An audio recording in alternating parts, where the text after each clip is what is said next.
And here we are, Angie Andrews Eyesight. Welcome. This is exciting times because I'm starting to do more interviews. It's something that I've always wanted to do, and I kind of just bring my mini recorder everywhere I go so I can be like, oh, tell that story again. But I really want Terry, my friend, to share his story just like an open book, kind of how I talk sometimes, because the interview process can get a little sterile. And he and I have partnered in a vision to essentially combine hope for any of us, which is many of us, who have suffered from mental illness, from trauma, from abuse, even being unwanted in the womb. If you have experienced symptoms such as bipolar disorder or detachment disorder, we can go as far as to say schizophrenia, things of, these phantom type symptoms or these diagnoses that doctors have placed on you, and then some of us wear it like a badge of honor. Some of it, it kind of lays heavy on us like a blanket, and others of us were like, get this thing off of me, and I'm not going to be that thing. It's not going to define me. And I would say it could be a combination of all those things, and through your process and journey of healing, it will actually morph, and you can substantially stand on your own 2 feet, and I believe become completely whole. So this is Terry Esposito, and he is going to share about his experience and being candid in front of a live audience on his YouTube video. Can you please introduce yourself? I want to say hello, everyone, and thank you, Angie. Yeah. I am Terry Esposito, and I talk about what it's like to come out and have personally experienced bipolar disorder. I share what it's like to have bipolar disorder and all the symptoms, the weird things that come along with it. I talk about the things that people won't talk about. I know a lot of people put stigmatisms on mental illnesses because it is frightening, and I compare it to, say, you're gay, for instance. I feel like it's like coming out of the closet, sharing your story and not being afraid to own it. Like, there's nothing wrong with being diagnosed with any mental illness.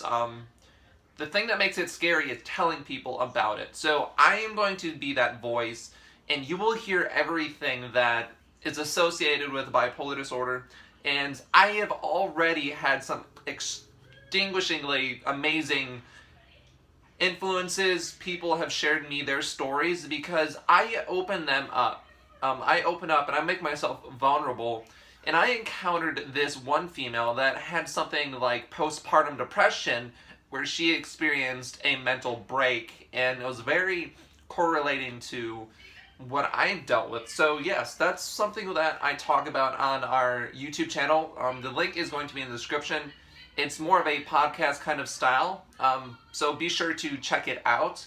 And go ahead, Angie, what else we got? Okay, so to follow our kind of great vision in order to sweep across the land and enlarge our territory, like he said, even meeting this woman who had like a mental break after postpartum, depression so far has encumbered many an American, not to mention in other countries.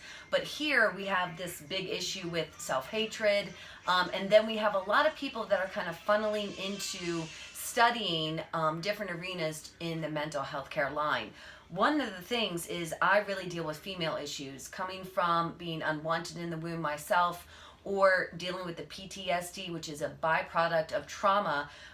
Eating disorders are a commonality. Eating disorders are a symptom. I also want to suggest that multiple diagnosis in one person generally all stems from a great need to be loved and accepted, and they did not receive that in childhood. So as I ask Terry questions when we're speaking, we're going to use this as I would any other client.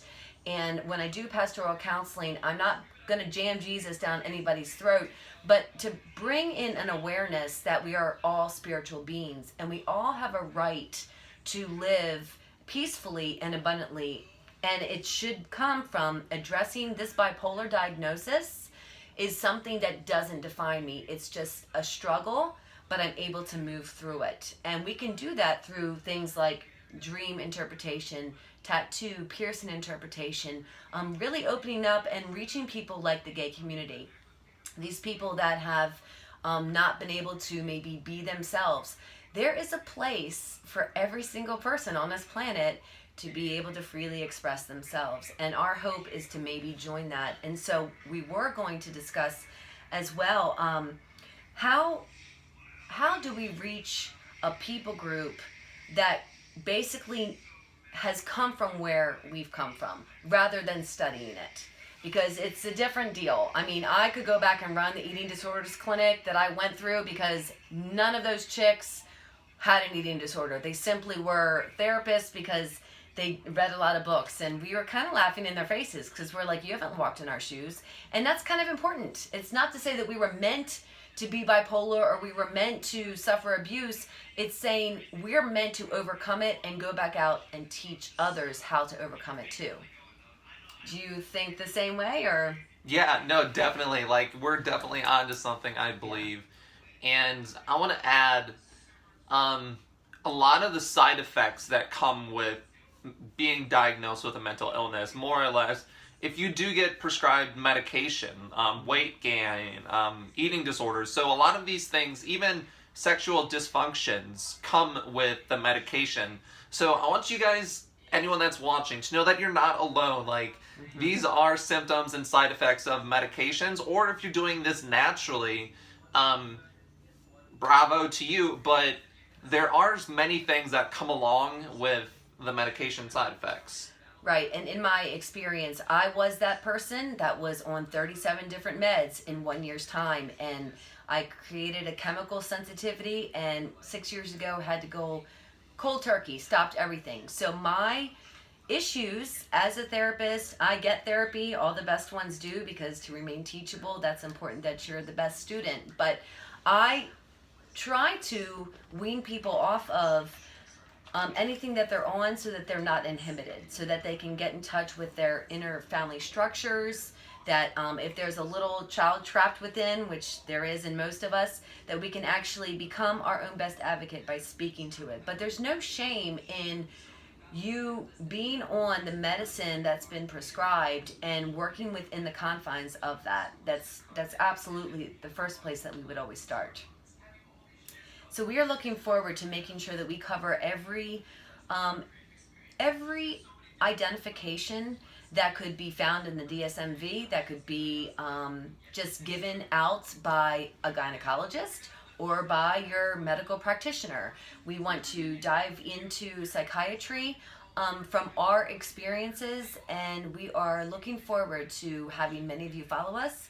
I'm Angie Andrews Eyesight, and you are? I am Terry, and before we wrap this up, everything that we have talked about, I want to stress to you that this is going to be an open collaboration between me and Angie, and I know this is like a short little video, but if you want any in-depth, in-person, up front, please go ahead and check out our podcast, because it is going to be 40 minutes plus, and it is going to be the open-ended therapy session, and it's going to be very relatable. We've already gotten great feedback from some of you that have seen our previous videos, and if you are new, I want to thank you for watching it, making it this far in the video. You want to wrap it up, Angie? I sure will. Thank you so much, and there will be links, and please follow us, subscribe, and we look forward to, in the future, even answering some of your questions. Have a great day.